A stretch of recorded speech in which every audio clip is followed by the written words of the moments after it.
दिल्ली में कोरोना का कहर जारी है। बहुत ज़्यादा कोरोना बढ़ गया है और उसी के मद्देनज़र पिछले हफ्ते हम लोगों ने 6 दिन का लॉकडाउन लगाया था, जो कि कल सुबह 5 बजे ख़त्म हो रहा है। जिस तरह से तेज़ी से केसेस बढ़ रहे हैं दिल्ली के अंदर, उसको देखते हुए ये लॉकडाउन लगाना बहुत ज़रूरी हो गया था। ये एक तरह से आखिरी हथियार है कोरोना के से डील करने के लिए, लेकिन जिस तरह से केसेस बढ़ रहे थे ये आखिरी हथियार इस्तेमाल करना ज़रूरी हो गया था। लेकिन अभी भी कोरोना का कहर जारी है और कोरोना कम नहीं हो रहा।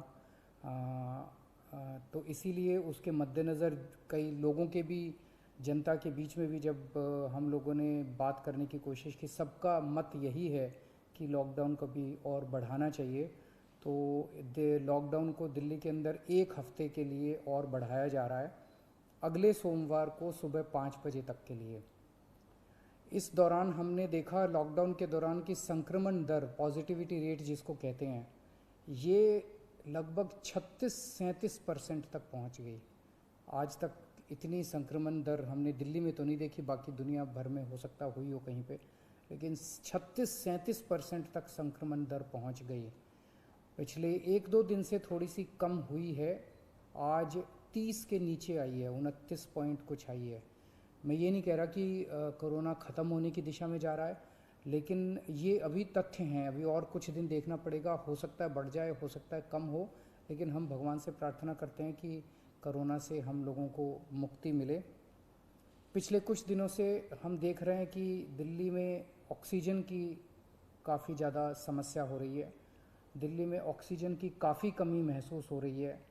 हाँ, दिल्ली की इस वक्त ज़रूरत 700 टन की है और हमें केंद्र सरकार से 480 टन अलॉट हुई है।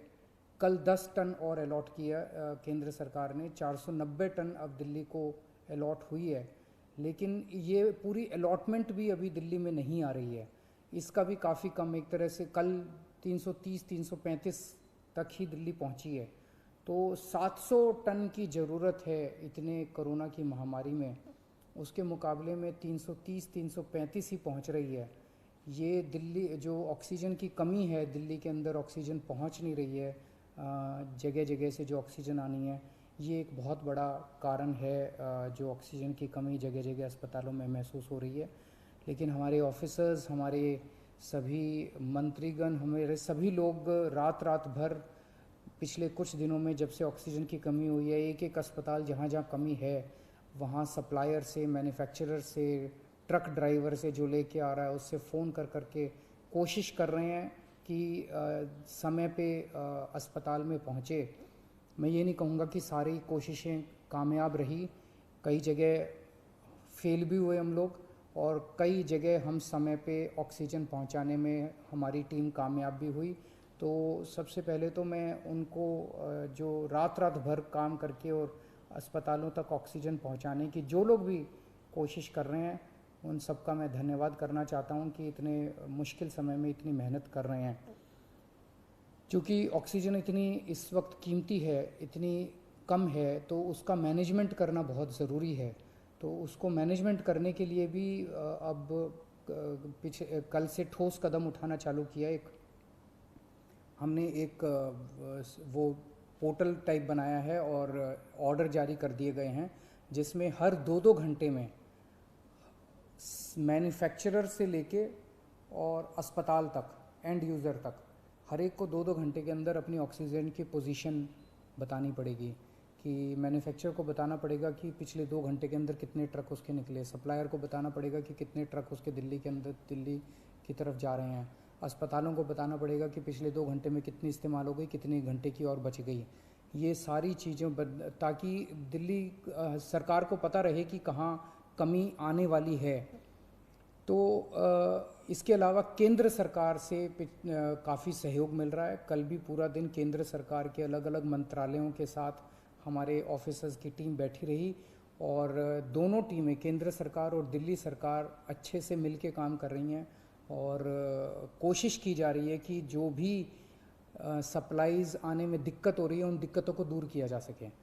और मैं समझता हूँ कि आने वाले कुछ दिनों के अंदर ये बहुत ज़्यादा अफरा तफरी का जो आलम है ये ठीक हो जाना चाहिए। कल हम पूरी कोशिश कर रहे हैं कि जहाँ से भी, और केंद्र सरकार से तो मदद मिल रही है, और भी जहाँ से भी हम लोगों को ऑक्सीजन मिल सके, ऑक्सीजन के टैंकर मिल सके, पूरे देश से, दुनिया भर से हम पूरी कोशिश कर रहे हैं।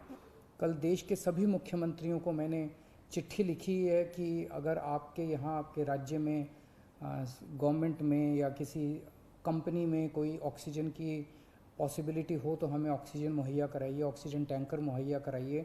कुछ एक राज्यों के साथ बातचीत भी शुरू हुई है। जब भी कुछ कॉन्क्रीट नतीजे आएंगे मैं आपको ज़रूर बताऊंगा। लेकिन बहुत ज़्यादा कठिन परिस्थिति है। इन कठिन परिस्थितियों के अंदर सब मिल के काम कर रहे हैं। मैं उम्मीद करता हूं कि ये जो इतनी बड़ी इमरजेंसी क्रिएट हो गई है, इससे हम लोगों को जल्द छुटकारा मिलेगा। बहुत बहुत शुक्रिया।